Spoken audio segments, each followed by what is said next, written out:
Well, joining me now is Stephen Timms, Labour's Shadow Employment Minister, and the Conservative MP, Nadhim Zahawi.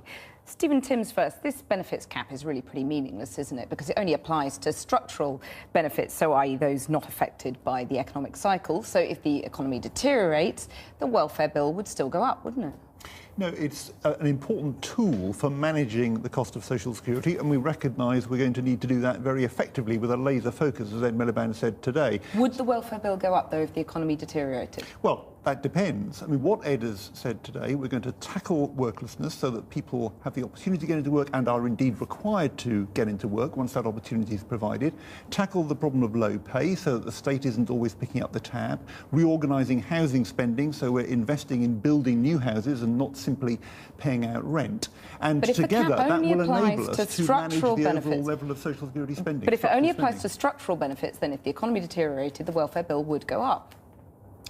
Well, indeed, Ed was very clear that we would want the automatic stabilisers to continue to operate, but this is a very important tool for planning the expenditure from the Exchequer in order to manage the overall accounts. Nadhim Zahawi, you spent the day shooting this down, so presumably this new pragmatic approach by Labour is something you're a bit worried about, isn't it?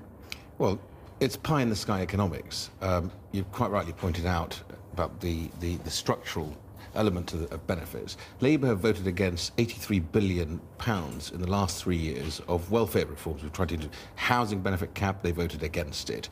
On the overall cap in benefits, 26,000, which is what an average family would earn, they voted against it.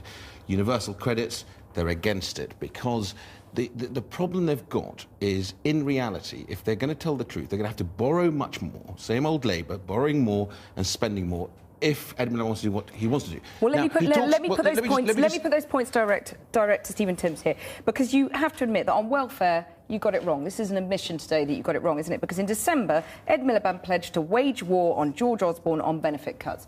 Well, now he's pretty much in agreement. Well, there are things that we strongly disagree with the government on. There are some things that we think they've got right. But you didn't say that in December. You admit that you got it partially wrong. We support the principle. We've always supported the principle of universal credit. Unfortunately, waging war on George Osborne on benefit cuts, was that supporting the principle? No, the universal credit, we've always supported the principle of universal credit. There's a simplification of the system.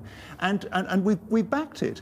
Unfortunately, it's running far too late. You didn't vote for it, though, did you? It was one of a large number of measures in a bill, and we were absolutely clear, consistently, we've supported the principle of universal credit. The problem is this government's policy is not working. Unemployment is continuing to rise.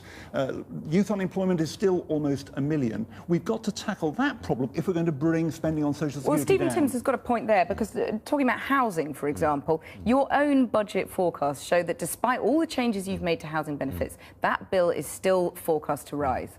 I think you're right. There's more to do. If you look at what we're trying to do in terms of right to buy and then spending that money that comes in from right to buy on building more housing.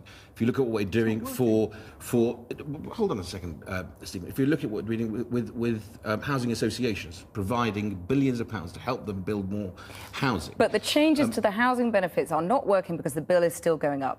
Well, you accept that? The bill may be going up, but we're at least trying to address it, and we're trying to address it in the right way. We're trying to focus. At the end of the day, the big philosophical argument is, are we going to focus benefits on those in most need, and are we going to make sure that it always pays to work?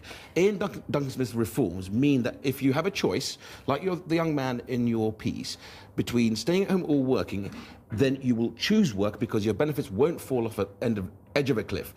Labour voted against it. They have to come clean and explain why it is they vote against these things, which is why the accusation sticks that this is same old Labour. Okay. Borrow more and spend. Okay, but you accept that housing benefit, the changes you've made are not working in their entirety because the bill's still going up. So do you also accept that for rents to come down, you need to build more houses, which you're reluctant to do in the quantities that are needed? Well, no. We actually have a very strong policy on affordable rent, which means it costs about £20,000 per unit under Labour because they opposed the affordable rent programme.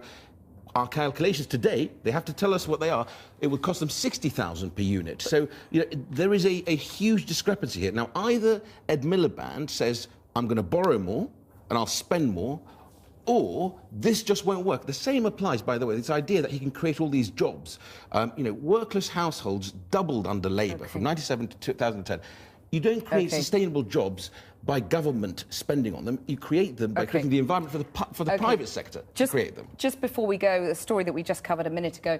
If it's wrong for Google to avoid paying taxes, why is it right for you to allow your biggest donor to avoid £1.5 million by allowing him to donate in shares? Well, Ed Miliband answered that question this morning. We will pay tax on the dividends that we receive. But will you pay the £1.5 million back to the Treasury? We'll pay tax on the dividends But you won't pay the £1.5 million in the proper way.